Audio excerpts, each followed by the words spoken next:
The air in our living room felt thick, like it was holding its breath. The clock on the mantel ticked too loudly, each second a hammer against my skull. Sarah sat across from me on the edge of the couch, her hands twisting the hem of her sweater, her eyes darting to the floor. She hadn't looked at me in minutes, not since she'd whispered those words that now hung between us, jagged and unyielding. "I'm pregnant, and it might not be yours." My chest tightened, as if someone had wrapped a chain around my ribs and yanked. I wanted to scream, to demand answers, but my throat was a desert, and all I could do was stare at the woman I'd loved for 8 years, searching for the stranger who'd just spoken. The lamplight cast shadows across her face, sharpening the guilt etched into her furrowed brow. How had we gotten here?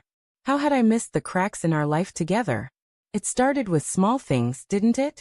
The late nights at work, her phone screen always tilted just out of my view, the way she'd laugh at messages she never shared.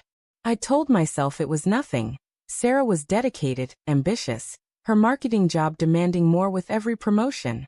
I'd rationalized the distance, the way her kisses felt perfunctory, like checking a box. But now, those moments flickered in my mind like warning lights I'd ignored on a dashboard, each one screaming that something was wrong. "Say something, Tom," she pleaded, her voice barely above a whisper. Her eyes finally met mine, red-rimmed and glassy, but I couldn't read them. Was it shame? Fear? Or something colder, something that didn't care about me at all? I leaned forward, elbows on my knees, my hands clasped so tightly my knuckles ached.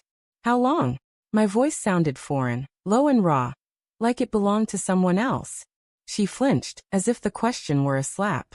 It wasn't planned. It just happened. Just happened. I laughed, a bitter, hollow sound that echoed in the quiet room. "You don't just happen to sleep with someone else, Sarah. You don't just happen to get pregnant." Her lips parted, but no words came. She looked small, folded into herself, the woman who'd once danced with me in this very room, laughing as we tripped over the rug, now reduced to a shadow of that memory. I wanted to hate her, to let the anger surging in my chest consume me, but love clung stubbornly, a splinter I couldn't pull out. "Tell me who," I said, my voice steadier now, though my heart pounded like a war drum. "Tell me everything." She swallowed hard, her fingers digging into the couch cushion. It was Mark. From work. The name landed like a grenade, and I saw him in my mind, her coworker, the charming one with the easy smile who'd always lingered too long at company parties. I'd shaken his hand, shared beers with him, never suspecting he was carving a place in my wife's life. "When?" I pressed, needing the timeline, needing to map the betrayal. 3 months ago," she said, her voice breaking. "It was one night, Tom. I swear. We were working late, and there was wine and I don't know how it happened. I was lonely, and you were always so busy with the restaurant, and don't." I cut her off, my hands trembling. "Don't you dare blame me for this." The air felt hotter now, the walls closing in. I stood, pacing the room, my boots scuffing against the hardwood. The restaurant, my dream, our dream, had consumed me, sure. Late nights prepping menus, early mornings meeting suppliers. But I'd done it for us, for the future we'd planned. Hadn't I? I stopped by the window, staring out at the dark street. The neighbor's porch light flickered, casting a weak glow on the empty sidewalk. I could still smell her perfume, that faint lavender scent that used to mean home. Now it felt like a lie. "Tom, I'm so sorry," she said behind me, her voice thick with tears. "I didn't mean to hurt you. I love you." I turned, my eyes burning. "You love me? Then why didn't you tell me you were lonely? Why didn't you fight for us?" My voice cracked, and I hated it, hated the vulnerability that spilled out. I wanted to be stone unyielding, but all I felt was the ache of a life unraveling. She stood now, taking a tentative step toward me, her hands outstretched. I was scared. I didn't know how to fix it. And then, when I found out I was pregnant, I thought maybe it could be a new start. For us. I stared at her, disbelief twisting in my gut. "A new start? Sarah, you don't even know if it's mine." The words tasted like ash, and her face crumpled, tears streaming down her cheeks. For a moment, I wanted to hold her, to wipe away her pain, but the image of her with him, Mark, flashed in my mind, and I stepped back, my hands clenched into fists. How could you do this? I asked, more to myself than to her. My mind raced, replaying every moment I'd trusted her, every late-night call I'd dismissed as work, every smile I'd taken at face value. Had she been lying then, too? How many secrets had she buried in those moments? I don't know, she sobbed, sinking back onto the couch. I hate myself for it. I didn't want this. I wanted to believe her. God, I did. But trust was a shattered mirror, and every piece reflected a different version of her, a version I didn't know.